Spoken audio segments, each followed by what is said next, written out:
आज से आने वाले जो बुधवार हैं, हम लोग सावित्री के प्रकाश में यात्रा करेंगे। किंतु प्रारंभ करने के पहले थोड़ा सा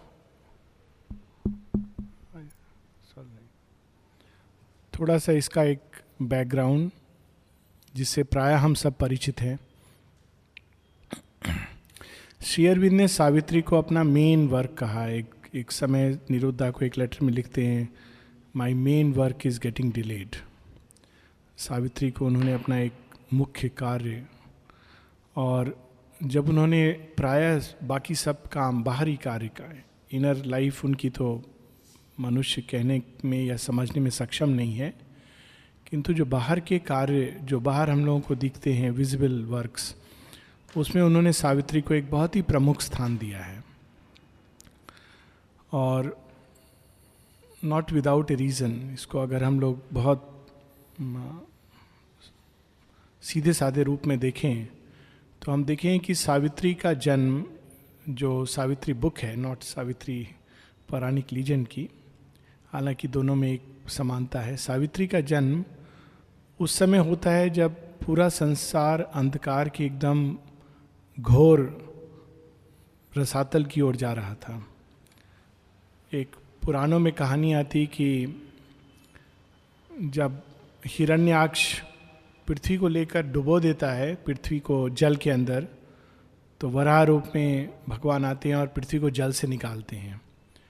सावित्री का अगर हम जन्म देखें तो हालांकि इसके जो अर्ली ड्राफ्ट्स हैं, शुरू के श्री अरविंद ने अर्थ एंड बियॉन्ड के नाम से बड़ौदा पीरियड में भी लिखे हैं, पांडिचेरी आने के पहले, क्योंकि सावित्री का संबंध पृथ्वी की चेतना की ऊर्ध्वगामी गति से है, इवोल्यूशनरी जर्नी ऑफ द अर्थ।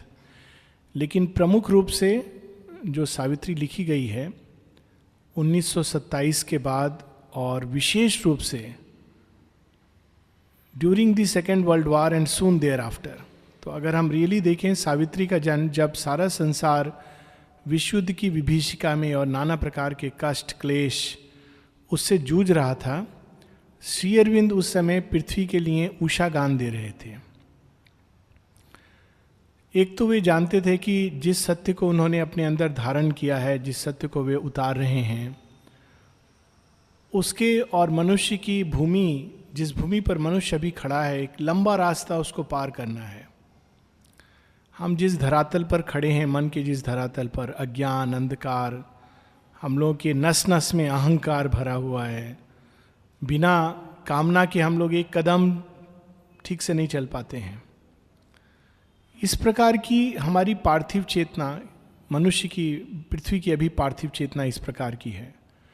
और जो विजन उन्होंने हमारे सामने रखा है वो इतना अद्भुत, इतना सुंदर। तो ये जो यात्रा है मनुष्य की, अभी जिस भूमि पर खड़ा है और जिस भूमि पर श्री अरविंद हमको ले जाना चाह रहे हैं, उस बीच में उसको एक टॉर्च चाहिए, प्रकाश चाहिए, एक संबल चाहिए, जिसको पकड़कर, जिसके प्रकाश में वो यात्रा को तय कर सके। जिनके अंदर माँ के प्रति श्रद्धा है, खुल गए हैं, उनके पास तो सबसे बड़ा संबल और सबसे बड़ा टॉर्च है। लेकिन ऐसे बहुत से मनुष्य हैं जिनके पास ये संबल नहीं है, और उनके लिए Savitri is at once a torch and a staff to carry us on the journey of the difficult path of the yoga of transformation. इसीलिए माँ रिवील करती हैं, मोनादा की टॉक्स में है, स्वीट मदर ल्यूमिनस नोट्स, कि to read Savitri is to do yoga. Savitri को पढ़ना योग करने के समान है, के समान नहीं, is to do yoga. It is not like doing yoga, she saying is to do yoga, to read Savitri is to do yoga. फिर कहती हैं कि पूरा ब्रह्मांड श्री अरविंद ने इसके अंदर डाल दिया है। He has crammed the whole universe in this book. आगे कहती हैं that if your seeking is sincere, यदि तुम्हारी सीकिंग, तुम्हारी खोज सच्ची है, लगन सच्ची है, सत्यनिष्ठ है, then Savitri can take you as a guide to the highest realisations of yoga. Savitri अपने आप में गाइड बनकर तुमको योग की अंतिम सीढ़ी तक ले जा सकती है, उच्चतम सीढ़ी तक। आगे माँ ऐड करती हैं, and all this without the aid of a guru. माँ की वाणी है कि बिना किसी बाहरी गुरु की सहायता के ये तुमको योग साधना की उच्चतम सीढ़ी तक ले जा सकती है। ऑफ कोर्स माँ ने कहा है, if your seeking is sincere. Many times we forget that. यदि सच में हमारी सीकिंग है, हम चाहते हैं इस यात्रा को करना, तो Savitri is an all sufficient guide. आगे माँ बताती हैं, it is the supreme revelation. Revelation एक प्रकार का अंतर्दर्शन है, एक प्रकार का ज्ञान जो मन की भूमि से नहीं, वो उच्चतम भूमि से प्रकाश के रूप में, स्वयंभू प्रकाश के रूप में प्रकट होता है दृष्टि के सामने, ऋषि के सामने। अब तक जो रेवलेशन नहीं हुआ, अब तक वेदों में रेवलेशन है, उपनिषदों में रेवलेशन है, गीता में रेवलेशन है, ये सब रेवलेटरी राइटिंग्स हैं। जितने भी संतों की हम वाणी पढ़ते हैं, सब एक रेवलेशन है, वो मन की एनालिसिस से लिखी हुई वाणी नहीं है। तो माँ सावित्री के विषय में कहती हैं, it is a supreme revelation. वो जो अब तक रिवील नहीं हुआ, उच्चतम रेवलेशन क्या है, वो हम देखते हैं सावित्री में पाते हैं। It is a supreme revelation. उसके अंदर क्या है, माँ कहती हैं, the daily record of the experience of one who has written it. Of course Shri Aurobindo has written it. उनके रोज के अनुभव, उनकी इनर लाइफ, उन्होंने कैसा जीवन अंदर में अनुभव किया। बाहर से हम लोग लिखते हैं, श्री अरविंद कमरे में बैठे रहते थे, 8-8 घंटे दीवार पर गेस करते थे, 8 घंटे चलते थे। ये बाहर की दृष्टि है। इसलिए श्री अरविंद ने उनकी जब बायोग्राफी श्रीनिवास आयंगर जी ने ब्लेसिंग मांगा, तो he said, I see that you insist on writing my biography, is it really necessary? Neither you nor any one can know about my life, for my life has not been on the surface for men to see. लेकिन वो आंतरिक जीवन क्या था, क्या है, और कैसा जीवन हम लोग का हो सकता है। हम बाहर के एडवेंचर, बाहर के जीवन, लेकिन एक इनर लाइफ है। उस इनर लाइफ की पूरी रिचनेस, कॉम्प्लेक्सिटी, अनेकों अनेकों आयाम। रोज कौन थे जिनसे श्री अरविंद बातें करते थे, किनके साथ उनका वार्तालाप होता था, क्या घटनाएं होती थीं, इनर इवेंट्स। एक जगह सावित्री में एक लाइन है, each day was a spiritual romance and danger brought a कीन स्वीट ट्वैंग ऑफ जॉय। कौन सा डेंजर था जो वो अंदर इनर लाइफ में कन्फ्रंट कर रहे थे? ये सारा daily record of the experiences, spiritual experiences Shri Arvind के। आगे माँ लिखती हैं, it is the journey yoga of the earth in its ascension toward the supreme. Savitri केवल किसी एक व्यक्ति, 2 व्यक्ति, कुछ ग्रुप के लोगों के लिए नहीं है। पूरी पृथ्वी के अंदर एक योग चल रहा है। गीता में इसकी बात श्री कृष्ण बताते हैं अर्जुन को, कि ये सारी सृष्टि मैं योग द्वारा चला रहा हूँ। और यहाँ तक कहते हैं कि हे अर्जुन, मुझे व्यक्तिगत रूप में कोई कुछ प्राप्त करने की इच्छा नहीं है, ना मैं मोक्ष मुझे चाहिए, ना कुछ और चाहिए, सब कुछ मेरे पास है। श्री अरविंद का सिमिलर लेटर है, I do not want the super mind for my self, I have no need either of nirvana और ऑफ सुपर माइंड और सच्चिदानंद और एनीथिंग एल्स। बिल्कुल सेम टू सेम वाणी है। If I am doing it, it is for the sake of the earth consciousness, and because I know it is a thing to be done and the time to do it is now. तो पृथ्वी के अंदर एक योग चल रहा है भगवान का। वो क्या योग है? किस यज्ञ के द्वारा वो सृष्टि को पकड़ के रखते हैं, चलाते हैं, ऊपर ले जाते हैं? तो श्री अरविंद इसमें yoga of the earth in its ascension toward the supreme, वो पृथ्वी का योग क्या है, जिसको बाहर से हम लोग इवोल्यूशन कहते हैं, विकास कहते हैं। योग की तरह पृथ्वी के अंदर एक विकास की धारा चल रही है। That is the second aspect. आगे माँ कहती हैं, the experiences of the Divine Mother in her effort to adapt to the earth consciousness. ये श्री माँ भगवती जब इस पृथ्वी पर आती हैं और उसके अज्ञान, अंधकार, मिथ्यात्व के बीच में घिर जाती हैं, क्योंकि उन्होंने इस सैक्रिफाइस के द्वारा ही सृष्टि आगे बढ़ सकती है. She has consented to for this sacrifice to wear this cloak of obscurity and ignorance and falsehood. तो उस प्रयास में जो अडेप्ट करने के लिए जिस प्रकार से वो स्ट्रगल होती है पार्थिव प्रकृति के साथ माँ भगवती की, कैसे वो इस पार्थिव प्रकृति के अंदर छिपे जो डिनायल है, जो अज्ञान है, जो मिथ्यात्व है, उसके साथ कभी युद्ध करती हैं, कभी संघर्ष करती हैं, कभी मनाती हैं, कभी कहती हैं कि देखो तुम्हारे लिए मैंने क्या प्लान रखा है. ये सारी जो प्रोसेस है वो सब सावित्री के अंदर है. और इसीलिए माँ कहती हैं it's subject is universal. Savitri केवल एक सावित्री सत्यवान की कथा नहीं है. एक भारतवर्ष में ये ट्रेडिशन है, हम लोग सब लोग जानते होंगे, एक वट सावित्री की कथा होती है एक जून या ऐसे कुछ महीने में. अंत में कहानी के बाद बोला जाता है कि जैसे सावित्री के साथ हो वैसे हम सब के साथ हो. It is a universal story. इसका बाहरी पहली बार सावित्री का कथा के रूप में प्रकटन जो डॉक्यूमेंटेड है, शायद पहले भी हुआ हो, वो महाभारत के वन पर्व में आती है, जब पांडवों को निष्कासित कर दिया गया है, राज्य उनसे छीन लिया गया है और वे वन में जाते हैं. 13 साल का उनका वनवास है.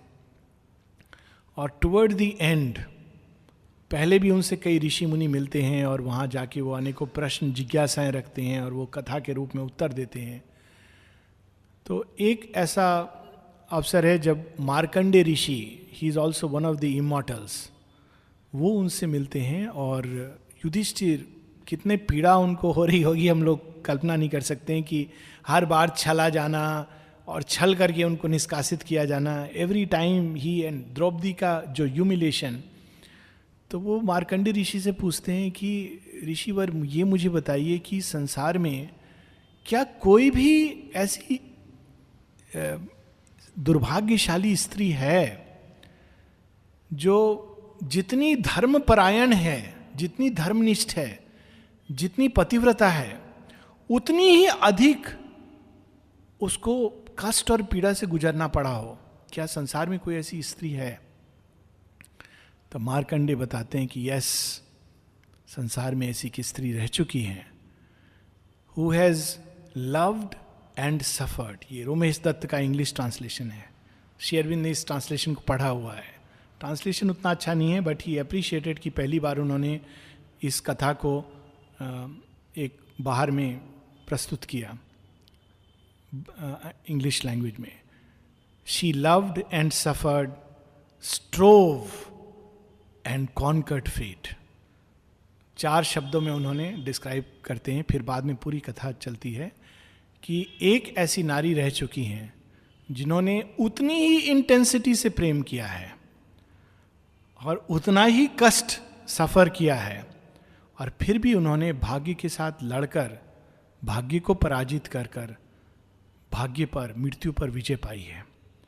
तो एक प्रकार से सावित्री इस अमृतत्व की मृत्युत्व पे विजय का एक संदेश है. श्री अरविंद प्रारंभ में सावित्री के छपा हुआ है ऑथर्स नोट. बहुत इंटरेस्टिंग है कि सावित्री की प्रथम प्रति पूर्ण रूप से आती है, संसार में प्रकट होती है 1951 में. मानो श्री अरविंद जब पीछे पर्दे के पीछे जा रहे थे, सामने अपनी पूरी शक्ति को संग्रहित करके सावित्री के रूप में प्रकट कर रहे थे. और जो अंतिम पंक्तियां जो श्री अरविंद ने डिक्टेट की हैं, दे आर प्रोफेटिक. बिल्कुल वो डिवाइन मदर के ऊपर की. He says that once he withdrew from the earthly scene. और आगे लिखते हैं कि a day must come when she must stand unhelped. एक दिन ऐसा आएगा जब माँ भगवती को अकेले इस सारी सृष्टि के अंधकार से जूझना होगा. सो श्री अरविंद ऑथर्स नोट में बताते हैं कि बाहर से ये कथा, इट्स ए लीजेंड जो हम लोग पढ़ते रहे हैं. और बाहर से ये कथा है कॉन्जुगल लव कॉन्करिंग डेथ. एक प्रकार का पति पत्नी का जो एक आदर्श प्रेम जिसकी शक्ति के सामने मृत्यु भी अपना सिर झुकाती है. ये बाहर से कथा है. परंतु आगे कहते हैं but seeing from all the features, अगर इस कथा को हम चारों तरफ से देखें तो ये स्पष्ट है कि लाइक मेनी वैदिक लीजेंड्स, वेदों की कई कथाएं, अंगिरस एंड दी काउज, और बहुत सारी अगस्त ऋषि जो समुद्र को पी जाते हैं, बहुत सारी कथाएं हैं वेदों की. उसी की तरह ये भी एक वैदिक साइकिल की एक सांकेतिक कथा है. It is a symbolic story. और उसका सिंबल इसके कैरेक्टर्स के नाम में स्पष्ट है. इसमें 4 मुख्य पात्र हैं, एक सावित्री और सत्यवान. और श्री अरविंद बताते हैं सत्यवान कौन है, नाम से ही स्पष्ट है, जो सत्य को अपने अंदर धारण किए है. परंतु कथा में है कि सत्यवान और उसके पिता द्युमत सेना और माता को राज्य से निष्कासित करके जंगल में भेज दिया गया था. और उनके पिता द्युमत सेना की आंख नहीं है, ज्योति नहीं है. तो श्री अरविंद बताते हैं कि Satyavan is the human soul carrying the truth in itself, but now it is caught in the forest. हम लोगों की तरह सत्यवान हमारे अंदर सत्य है, हम सब ये चीज कहीं ना कहीं जानते हैं, हमने पढ़ा है, लेकिन अभी हम किस जंगल में फंस गए हैं. So Satyavan is the human soul carrying the truth, जिसके अंदर सत्य जो धारण करती है, परंतु जंगल में भटक रही है. हम अपने राज्यम समृद्धम से निष्कासित हो गए हैं. हम सब सुनते हैं, पढ़ते हैं कि हमारी the divine is our true parentage, लेकिन हम लोग like a beggar we are roaming on the street. हर चीज के लिए हम बाहर किसी व्यक्ति का सहारा ढूंढते हैं, उससे मांगते हैं, क्योंकि हम उस राज्य से निष्कासित हैं.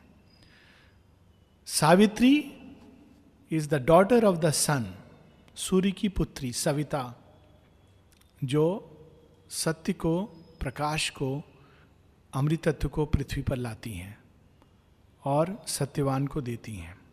इस प्रकार वो सत्यवान को मृत्यु के मुख से बचाती हैं.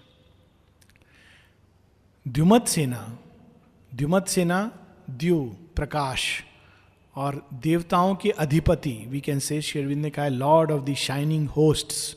इसका ट्रांसलेट इज ऑलमोस्ट इम्पॉसिबल, लेकिन एक प्रकार से हम कह सकते हैं कि देवताओं के अधिपति इंद्र या डिवाइन माइंड, जो दिव्य मन है, जिसके पास दृष्टि है सर्वत्र देखने की, दूर देखने की, पीछे देखने की, परंतु यहाँ पर वो दिव्य मन अंधा होकर के मानव मन के अंदर स्ट्रगल कर रहा है.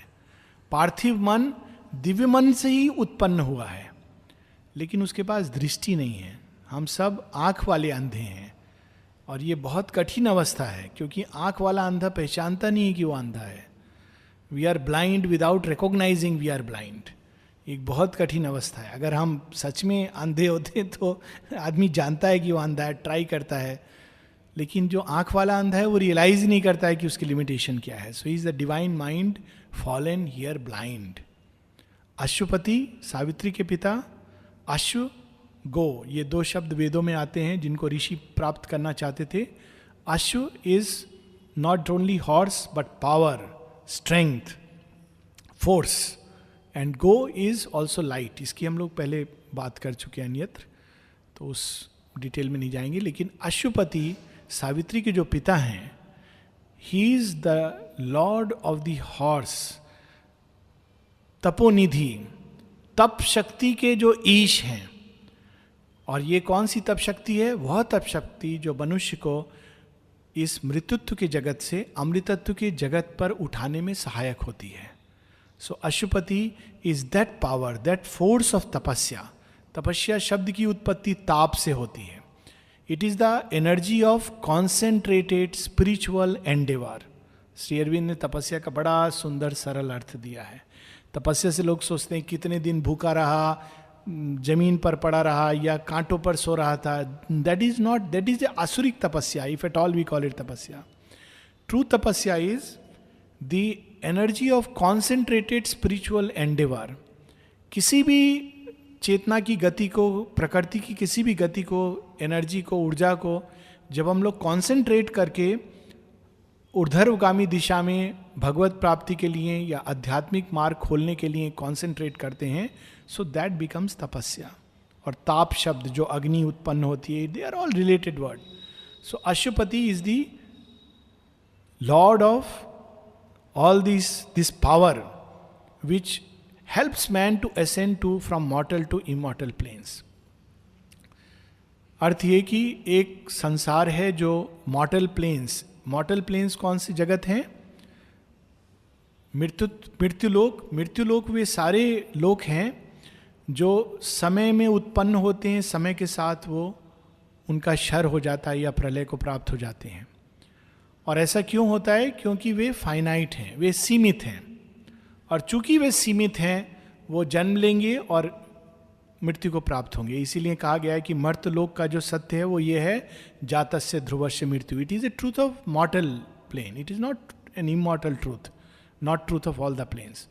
उसी प्रकार से ऐसे भी स्तर हैं चेतना के जहां मृत्यु का विधान नहीं है, क्योंकि उसमें प्रत्येक तत्व अनंत के साथ जुड़ा हुआ है. अनंत को आप नहीं मार सकते, अनंत असीम है. आई थिंक लास्ट टॉक जो लास्ट ईयर में हम लोगों ने इसी बात पर बात हुई थी कि infinite and the illimitable cannot die. जो सीमित है वही मृत्यु को प्राप्त हो सकता है. तो ऐसे जगत है जो सीमित है, जहाँ चेतना सीमित है, सत्य सीमित है, आनंद सीमित है, शक्ति सीमित है, ज्ञान सीमित है, और सीमित होने के कारण वो बढ़ता है और विनाश को प्राप्त होता है. और ऐसे जगत हैं जहाँ ज्ञान, आनंद, शक्ति, चेतना असीम है, अनंत है, और वहाँ पर उसी असीमता और अनंतता के अंदर खेल चलता रहता है.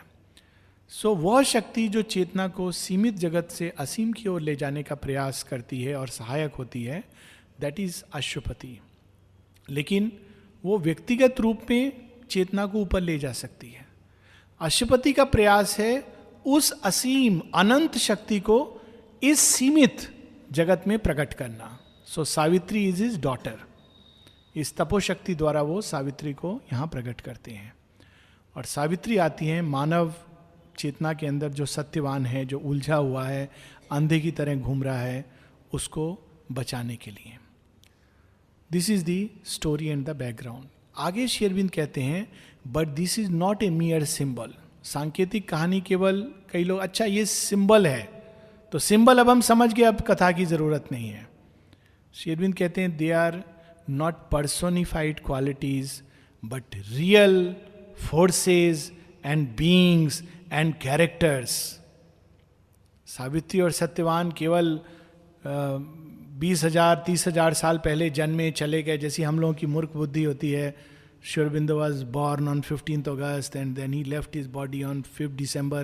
This is foolish, our ignorance. But Savitri and Satyavan, they are real emanations of conscious forces. और आगे कहते हैं with whom we can come in contact and who can help us to realize the life divine. वे ये नहीं कि सावित्री की कथा समाप्त हो गई एक सत्यवान को बचाकर. सावित्री, सत्यवान, अशुपति, दे आर रियल बीइंग्स. वे चेतना की ऐसी शक्तियां हैं जो उच्चतम लोकों में निवास करती हैं और समय समय पर युगे युगे धरती पर प्रकट होती हैं मनुष्य को सहायता देने के लिए. साथ ही जब वो प्रकट नहीं भी होती हैं तो मनुष्य उनके साथ संपर्क में आ सकता है और संबंध जोड़कर वह भी उनके स्थिति को प्राप्त कर सकता है. And that is the objective of presenting Savitri. Savitri Shri Arvind ने इंटेलेक्चुअल माइंड के समझने के लिए, समझकर योग करने के लिए नहीं लिखी है. श्री अरविंद ने कई ब्रिज बनाए हैं मनुष्य अवस्था से उस अमृत तत्व की अवस्था तक जाने के लिए. एक ब्रिज उन्होंने, एक पुल बनाया है 1914 से 1920 के बीच, जो उन्होंने किताबें लिखी हैं, किताबें राइटिंग्स आर्या में जो आई हैं. वो ब्रिज ज़्यादातर मन की भूमि से उठता है, क्योंकि मनुष्य ज़्यादातर मानसिक प्राणी है. तो उन्होंने synthesis of yoga, human cycle, life divine इत्यादि, कि मन की भूमि से तुम पुल बनाना चाहते हो, चलो कितना उठोगे। तो उन्होंने पूरा योग प्रणाली जो मन समझे, ग्रहण करे और चले, वैसा एक पुल बनाया है।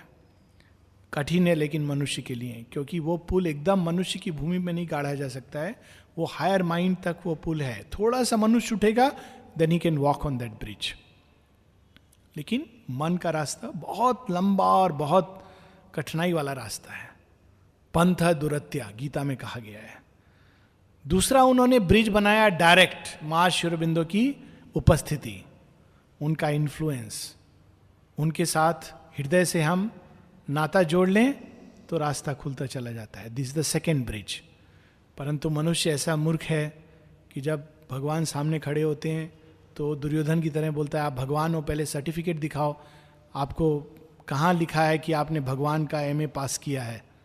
तो नेचुरल है कि भगवान तो ना सर्टिफिकेट होता है उनके पास, ना आइडेंटिटी कार्ड होता है। वो तो कहते हैं if you recognise me you recognise me, that the end of the story. तो ये भी पुल से जाना कठिन है, though it is the short route. Mother is said it's the shortest part, self giving through love, through devotion, पर वो भी पुल कठिन है। तो श्री अरविंद ने एक ऐसा पुल निर्माण किया है जो ना मन से ना हृदय से डायरेक्ट इनर बीइंग में जाता है और वहां से रास्ता खोल देता है। ये पुल पुराने समय वैदिक ऋषियों ने निर्माण किया था, करते थे। That is the power of mantra. Mantra क्या है? श्री अरविंद एक जगह बताते हैं, जैसे हर चीज को हम उसके उच्चतम स्तर पे ले जा सकते हैं। प्रेम का उच्चतम स्तर है डिवाइन लव, भक्ति एंड डिवाइन लव। ज्ञान का उच्चतम स्तर है सुपरामेंटल नॉलेज। विल का उच्चतम स्तर है डिवाइन विल। उसी प्रकार से वाणी, स्पीच का एक उच्चतम स्तर है। Shri Aurobindo what is a mantra, उसमें एक राइटिंग में लिखते हैं, फ्यूचर पोइट्री में पब्लिश्ड है, there is a highest absolute of speech. वाणी की एक उच्चतम गति है, और वो गति कहाँ है? जहां से वाणी का उद्गम होता है, जहां प्रथम स्पंदन है। अगर वाणी उस स्पंदन को पकड़ के प्रकट कर सके तो it has the same power जो क्रिएटर की प्रथम स्पंदन में शक्ति है। अर्थात ये कि वो वाणी, वो स्पीच फिर से संसार के अंदर एक नया क्रिएशन कर सकती है। That is the effort. वैदिक ऋषि उस शक्ति को मंत्रबिद्ध करने की चेष्टा कर रहे थे, परंतु जिस स्तर पे वो उठते थे उसको प्रयास करते थे। Illumined mind, maximum intuitive mind, और a book like the Gita, over mind. Shri Aurobindo over mind की उच्चतम लेवल्स, जहां सुपरामेंटल ट्रूथ उतर रहा है, उस लेवल को मंत्रबिद्ध दे रहे हैं, वाणी के रूप दे रहे हैं। पर्पस क्या है?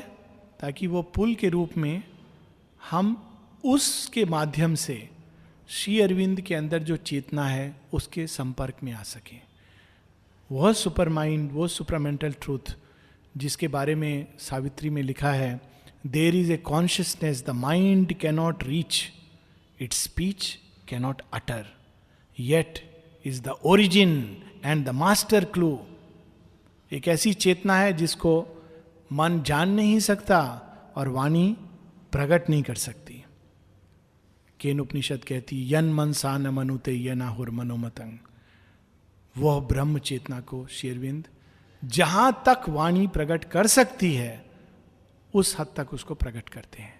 तो ये एक रेवलेशन है, एक मंत्र है, और रेवलेशन की तरह हम इसको रिसीव कर सकते हैं। आज हम वो पैसेज पढ़कर we will stop, and from next time we will start from dawn, the symbol dawn. क्योंकि एक बैकग्राउंड, ये सावित्री में ही, सावित्री का भी वर्णन है, सावित्री में सब कुछ है। सावित्री का वर्णन है, आश्रम का वर्णन है, मातृ मंदिर का वर्णन है, हम सब का वर्णन है। और सावित्री में ही सावित्री को कैसे रिसीव किया जाए, उसकी जब राइट वे में रिसीव करेंगे तो उसकी शक्ति कैसे कार्य करेगी, उसका भी वर्णन है पेज 375 पर। सावित्री को हम कंटेक्स्ट में पढ़ सकते हैं, बिना कंटेक्स्ट पर पढ़ सकते हैं। बहुत इंटरेस्टिंग पुस्तक है ये। कंटेक्स्ट ये कि अच्छा ये कब कहा गया, क्यों है, इसका बैकग्राउंड क्या है। बिना कंटेक्स्ट के सावित्री हमारे और भगवान की कथा है, सारी सृष्टि की कथा है। So there is no context in outer context. पर यहाँ पर आउटर कंटेक्स्ट ये है कि अश्वपति खड़े हुए हैं और अचानक उनको आकाशवाणी द्वारा एक सत्य रिवील होता है. और वो सत्य आकाशवाणी द्वारा, उन्होंने आकाशिक रिकॉर्ड, श्री अरविंद बताते हैं आकाशवाणी वाज जो एक अंदर अपने इनर बीइंग में जैसे मंत्र रिसीव करते हैं वैसे आकाशवाणी को रिसीव करना. सो ऑफ कोर्स बहुत बार आजकल फैशन हो गया है, everybody seems to receive Akashvani, which is very dangerous, क्योंकि Akashvani is not at anybody and everybody's disposal. But anyways he receives that mantra like in Akashvani. और उसको रिसीव करके उसका क्या कार्य होता है वो अवस्था इसमें वर्णन है. लेकिन हम देखेंगे कि अगर हम इस कंटेक्स्ट को बिल्कुल नहीं जाने तो भी ये लाइन हमारे लिए उतना ही मायने बल्कि नया मायने रखेंगी. So we will read page 375, ऊपर से 4, 5, 6, 7 लाइन नीचे. As when the mantra sings in yoga's ear. इसके ऊपर एक छोटी सी लाइन है. This word was seed of all the thing to be. ये कौन सा शब्द है? एक बीज रूप है. बीज मंत्र की बात होती है, एक बीज है. ये हमारे अंदर जाता है और समय के साथ ये एक वृक्ष बनकर प्रकट होता है. So this word is like a seed. एक प्रकार से प्रकाश का, श्री अरविंद की चेतना का एक बीज है जो हमारे अंदर पड़ता है. As when the mantra sings in yoga's ear. जैसे मंत्र योगी के कानों में प्रवेश करता है जब व्यक्ति योग स्थित होता है. It's message enter stirring the blind brain. अंधकार में आकर के वो ब्रेन के अंदर गति पैदा करता है. And keeps in the dim ignorant cells it sound. The hearer understands a form of words. हम लोग के लिए शब्दों के फिक्स्ड मीनिंग है. काव्य के माध्यम का सबसे बड़ा लाभ यह है कि फिक्स्ड मीनिंग नहीं होते हैं. काव्य में आप एक ही शब्द को कई रूप से देख सकते हो. That is the beauty. इसीलिए सावित्री का इंटरप्रिटेशन नहीं है. There is nothing like interpretation of Savitri. It is a revelation, we can receive it. और हम ये नहीं कह सकते कि यही रेवलेशन इसका अल्टीमेट या ऑथेंटिक रेवलेशन है. हम सबके अंदर वो अपने अपने ढंग से रिवील करती है. इस वर्ड के एक एक शब्द के, सेंटेंस के इन्फिनिट सजेशंस हैं. श्री अरबिंदो ने वर्ड यूज किया है इन्फिनिट सजेशंस, एक संकेत नहीं है. The hearer understands a form of words. हमारी जो चेतना की तैयारी है उसके अनुसार हम उसका अर्थ समझते हैं. And musing on the index thought it holds, he strives to read it with the labouring mind, but finds bright hints not the embodied truth. हम लोग जब मन से प्रयास करते हैं इस शब्द का क्या मतलब है, एक डिक्शनरी लेके बैठ जाते हैं. श्री अरविंद ने एक शब्द यूज किया इनेन, देखिए जरा डिक्शनरी में, अच्छा ये meaning. This is not the way to read Savitri. Well, one can read it, there is no problem. But एक टाइम आएगा जब ये सब प्रयास करके मन थक जाएगा, बोलेगा नहीं समझ आ रहा. That is the time when understanding will awaken. So Shri Aurobindo यहाँ कहते हैं, he strives to read it with the laboring mind, but finds bright hints, not the embodied truth. Then falling silent in himself to know. नहीं समझ पाया, शांत हो गया, चुप हो गया, थक गया. तब क्या होता है? He meets the deeper listening of his soul. तब जब बाहरी मन शांत हो जाता है तब अंदर में उसको वह वाणी प्रकट होती है जो उसका छिपा हुआ अर्थ रिवील करती है. The word repeats itself in rhythmic strains. मा मा मा, ओम नमो भगवते. It repeats itself. यह सावित्री की एक पंक्ति, all can be done if the god touch is there. It repeats itself in rhythmic strains. Thought, vision, feeling, sense, the body's self are seized unutterably and they endure in ecstasy and in immortal change. वो शब्द और उसके अंदर जो शक्ति है वो क्या करती है, पहले हमारे मन को पकड़ती है, हम नहीं पकड़ सकते उसको। हम सावित्री को जब पकड़ने का प्रयास करते हैं वो छूट जाती है। क्षीर सागर को हम माप नहीं सकते, डूब सकते हैं, लेकिन जब हम पकड़ नहीं पाते, कहते हैं हम नहीं आपको पकड़ सकते, नहीं बांध सकते, तब वो हमको पकड़ती है। पहले मन के विचारों को पकड़ती है, थॉट, सेंस, हमारी इंद्रियों को पकड़ती है, फीलिंग्स को पकड़ती है, यहां तक कि शरीर के कोशाणुओं को पकड़ती है।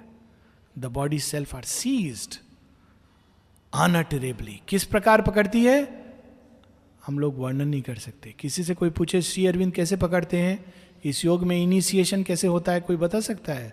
कोई बता सकता है कि कौन कैसे इनिशिएशन हुआ था इस योग में? वी कैन नॉट से। हम केवल इतना कह सकते हैं माँ ने हमको पकड़ लिया, अनअटरेबली, वर्णन नहीं कर सकते। एंड वी एंड्योर, कितना सुंदर शब्द है एंड्योर। भगवान जब पकड़ते हैं तो सहन करना पड़ता है, क्योंकि शुरू में पकड़ते हैं बहुत आनंद आता है, बाद में कहते हैं छोड़ो, इतना मत पकड़ो, ये सब आप पकड़ लोगे, सब ले लोगे, थोड़ा हमारे अहंकार के लिए छोड़ दो। भगवान कहते नहीं, seized unutterably and he endures an ecstasy, आनंद के भार को वहन करना, एंड एन इमॉर्टल चेंज, एक ऐसा रूपांतरण अंदर में होता है जो मृत्यु भी समाप्त नहीं कर सकती। We may physically we may die, the body may die, लेकिन अगर आपने सावित्री पढ़ा है तो अंदर जो चेंज आया है, मृत्यु cannot take it, it will go on. आगे, और he feels a wideness and becomes a power. पूरी चेतना विशाल होती जाती है और अंदर शक्ति प्रकट होती है। प्रकट ही नहीं, becomes a power, he is identified with that. All knowledge rushes on him like a sea. अभी हम लेबरिंग माइंड से ज्ञान पाने के लिए ये कुंजी वो कुंजी, information technology, all knowledge rushes on him, तब हमको करना पड़ता है उफ, इतना ज्यादा ज्ञान, समुद्र आ रहा है, डूब जाएंगे, थोड़ा रोकना पड़ता है। All knowledge rushes on him like a sea, transmuted by the white spiritual ray, he walks in naked heavens of joy and calm। बिल्कुल किसी प्रकार के पर्दा नहीं, ऐसे स्वर्ग, ऐसी चेतना की अवस्थाएं को वो व्यक्ति प्राप्त होता है जहां सदैव आनंद और शांति है। He walks in naked heavens of joy and calm, sees the God face and hears transcendent speech। भगवान का मुख देखता है, परम दृष्टवा, और भगवान की वाणी सुनता है।